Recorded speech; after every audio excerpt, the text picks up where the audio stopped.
예수님께서 예루살렘 성전에 입성하시고 또 성전을 정결케 하시고 열매 없는 무화과 나무를 저주하신 날입니다. 화요일은 유대인들과의 논쟁이 있었습니다.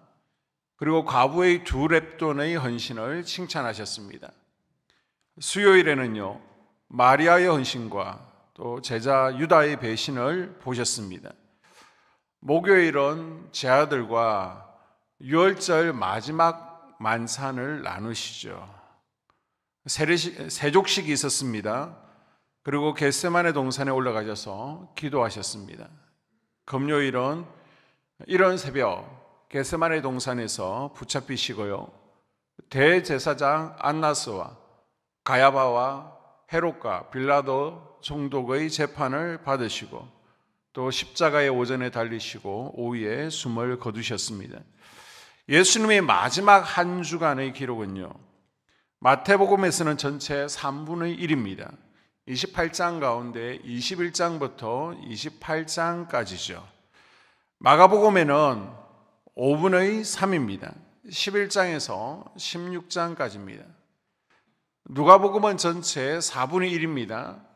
24장 가운데 19장부터 24장까지입니다. 이렇게 많은 부분을 차지하는 것은 예수님의 마지막 한 주간이 그만큼 중요하다는 증거입니다. 오늘 본문의 사건은요, 어제 우리가 나누었던 것처럼 종려주일에 있었던 사건입니다. 예수님께서 베다니에서 한 30분 정도 걸어서 감람산이 있는 벳바게라는 작은 마을로 가게 됩니다. 그곳에서 베드로와 요한에게 마을 입구에 가게 되면 나귀들이 묶여 있는 것을 보게 될 것이다. 어미 나귀와 새끼 나귀가 묶여 있을 텐데 새끼 나귀를 풀어오라. 주인이 왜 남의 나귀를 풀어가냐라고 그러면 주께서 쓰시려고 한다라고 하면 내어줄 것이다 라고 말씀하십니다. 나귀가 사람을 실든 짐을 실든 쓰임받기 위해서는 풀어놓는 작업이 필요하죠. 묶여있는 나귀는요, 밥만 축내지 할 게 없습니다. 묶여있으면 쓰임받지를 못합니다. 풀려야 쓰임받을 수 있습니다. 우리 바다를 보십시오. 바다도 쓰레기로 몸살을 앓고 있는데 바다에서 폭풍 같은 싸나운 상어라도 가장 큰 고래라도요, 폐그물에 묶이면, 밧줄에 묶이면요, 활동을 하지 못합니다. 죽습니다. 큰 배도요, 스크류에 그물이 걸리면요, 오도 가지를 못합니다. 우리 인생도 마찬가지입니다. 하나님께서 우리를 인생의 목적에 맞게 사용하시려고 만들어 놓으셨는데 무엇인가가 우리를 묶고 있으면요, 쓰임받지 못하는 경우가 있습니다. 무엇이 우리를 결박하고 우리를 묶어두는 것입니까? 사람이 우리를 묶어놓죠. 예수님께서는요, 유대인들을 형식적으로 묶어놓은 바리새인들을 책망하셨습니다. 누가복음 4장 14절에 보게 되면 예수님은 사람들을 해방시키시고 결박을 풀어주고 자유케 하려고 오셨는데, 바리새인들은요, 성경에도 없는 법을 만들어서 하나님의 백성들을 꽁꽁 묶어두었습니다. 예수 믿는다고 다 자유한 게 아니죠. 사람에게 묶여있는 하나님의 백성들이 있습니다. 어떤 분은요, 남편에게 묶여 있습니다. 목사님, 저랑 결혼한 지 20년이 지났는데 그동안 제가 다 바보가 되어버렸습니다. 아니, 집사님 어째서요? 제가 학생 때는요, 학생회장까지 하고 반장도 여러 번 했습니다. 그런데 이제 결혼하고 20년 동안 남편하고 살다 보니까 당신이 뭘 안다고 그래? 그냥 집에나 있지 아무것도 할 줄 모르면서 바보 같으니, 하도 이 말을 많이 들어서 이제는 눌려가지고요, 아무것도 할 수 없고 어디를 나가거나 사람을 만나는 것도 두렵고 아무것도 모르는 바보가 되어버렸다는 것입니다. 이 여자 집사님은 남편이 묻고 있는 것이죠. 그래서 예배 나가는 것도 눈치가 보입니다. 신앙생활하는 것도 남편 허락을 받고 해야 됩니다. 남편에게 꽁꽁 묶여 있는 것입니다. 어떤 분들은요, 자녀에게 묶여서 아무것도 못하는 분들이 있습니다. 예전에는 아이들끼리 싸우면 그냥 부모님이 모른 채 하죠. 내버려 두면 자기네들끼리 해결하게 뒀는데요. 요즘은 대학생들도요, 부모가 다 간섭합니다.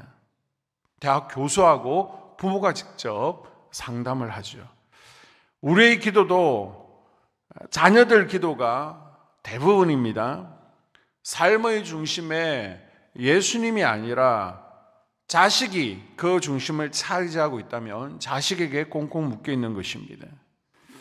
자식 챙기느라 예배 나오지 못합니다.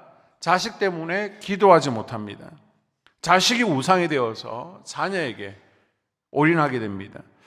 아브라함도요, 자식에게 묶여 있었습니다. 100세에 낳은 독자니까 얼마나 귀하겠습니까? 물고 빨고 하면서 묶여 있으니까 하나님께서 아브라함에게 선택하라라고 하시죠. 아들이냐 하나님이냐. 죽음 직전까지 내모십니다. 아브라함이 고민하고 갈등하다가 하나님을 선택할 때 여호와 이레 하나님께서 아들 이삭을 위해서 앞길을 예비해 주셨습니다. 여러분, 내가 자녀를 위해 쓰고 노력하는 것은 하나님 앞에서요, 삽질하는 것입니다. 우리가 할 것은요, 늘 예배의 자리, 믿음의 자리를 떠나지 아니하고 살아계신 하나님을 경험할 수 있도록 이끌어주고요, 뛰쳐나가지 아니하도록 든든한 울타리만 되어주면 되는 것입니다. 나머지는요, 우리가 예배의 자리에서, 기도의 자리에서 하나님께 맡기십시오. 내 계획대로 자녀들을 묶어놓고 있다면 오늘 풀어 주님께 돌려 보내시기를 바랍니다. 또 우리 가운데 상처에 묶여있는 분들이 있습니다. 나에게 상처를 준 누군가가 있을 수 있습니다.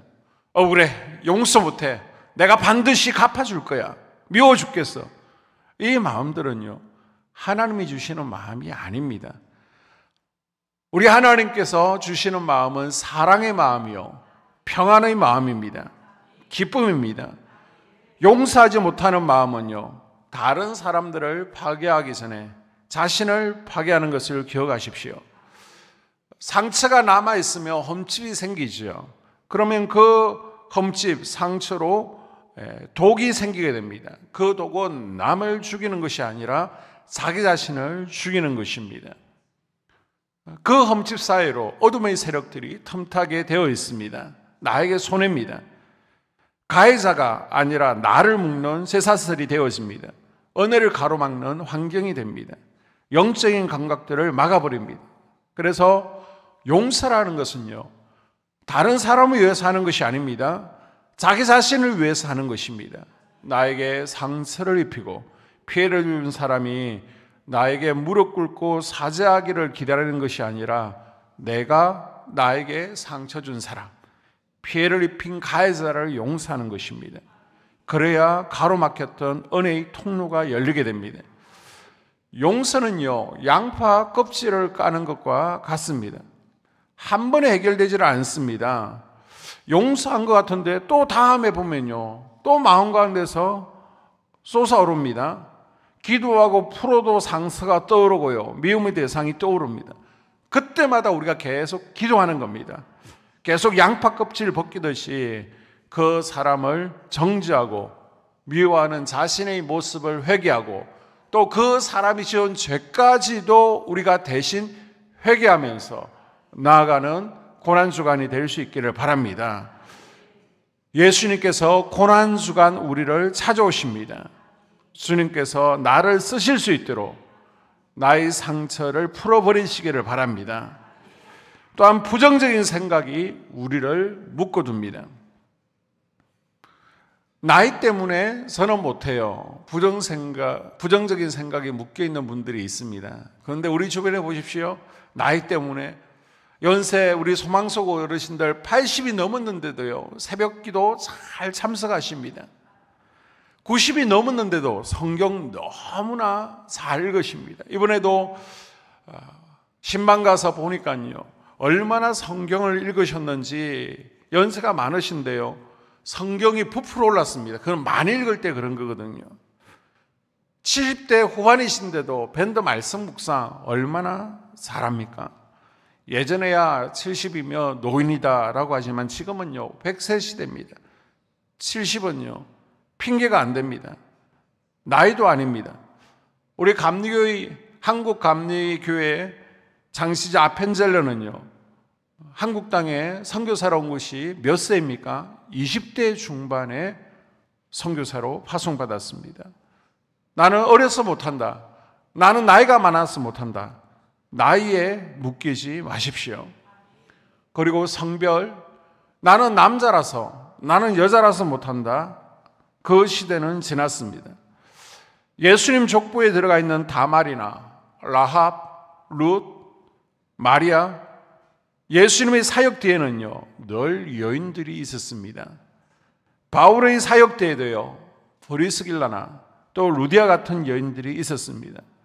지금 정치계를 보십시오. 한국뿐만 아니라 전 세계적으로도요 여자들이 대세입니다. 죄송하지만 하나님 나라도 여자들이 이끌어갑니다. 나는 여자라서 안 된다. 나는 남자라서 못한다. 성별을 버리십시오. 또한 두려움과 걱정과 불안, 열등감에 묶여있는 분들이 있습니다. 저는 한 번도 안 해봐서 못합니다. 저는 경험이 없어서 잘 못합니다. 그러나 우리가 예배의 자리에서, 기도의 자리에서 주님 내게 능력 주시옵소서, 능력 주시는 자리에서 내가 모든 것을 할 수 있습니다. 그러면 주님께서 감당할 능력을 주시는 줄로 믿습니다. 이번 고난주간 나는 못한다는 또 부정적인 생각들, 그 결박을 끊어낼 수 있기를 바랍니다. 그리고 육신의 약함이 우리를 묶어놓죠. 우리 주님께서 십자가에 달리실 때 우리의 죄만 해결하신 것이 아닙니다. 우리 주님께서 십자가에 달리심으로 인간의 죄의 문제를 해결하셨습니다. 뿐만 아니라 우리의 연약함과 질병까지도 담당하셨습니다. 마태복음 8장 17절과 이사야서 53장 4절에 보게 되면 이는 선지자 이사야로 하신 말씀에 우리 연약한 것을 친히 담당하시고 병을 짊어지셨도다 함을 이루려 하심이더라.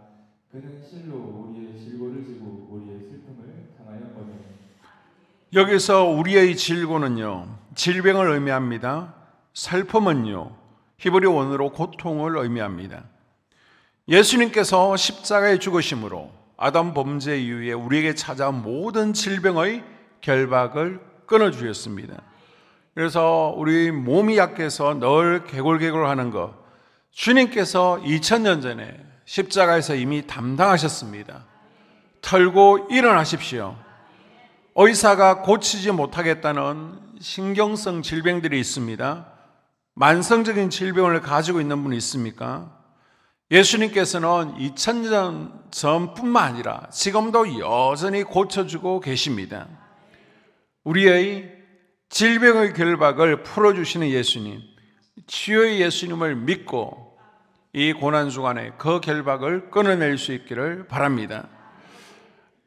목사님, 저는 저혈압이라 새벽에 일어나지를 못합니다. 저는 만성피로라 주일날 11시까지는 자야 됩니다. 스스로 자신을 묻고 있는 것입니다.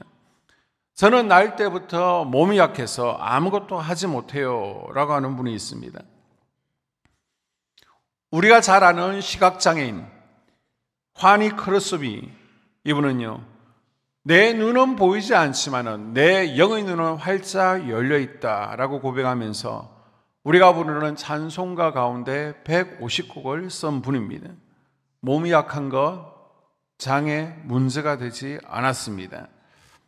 오늘 말씀의 결론입니다. 사단마귀는요 우리를 묶어서 하나님께 쓰임받지 못하게 합니다.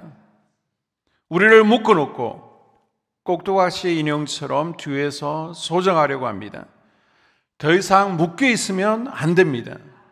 결박을 끊어내십시오. 포로된 자를 자유케 하시는 주님의 은혜가 이 고난주간에 임하기를 주의 이름으로 축복합니다. 묶여있는 나귀를 풀어주신 주님께서 사용하신 것처럼 나를 묶고 있는 사람, 나를 묶고 있는 부정적인 생각, 질병이 다 풀어져서 하나님께 쓰임받는 귀한 인생 될 수 있기를 주의 이름으로 축복합니다. 기도하겠습니다.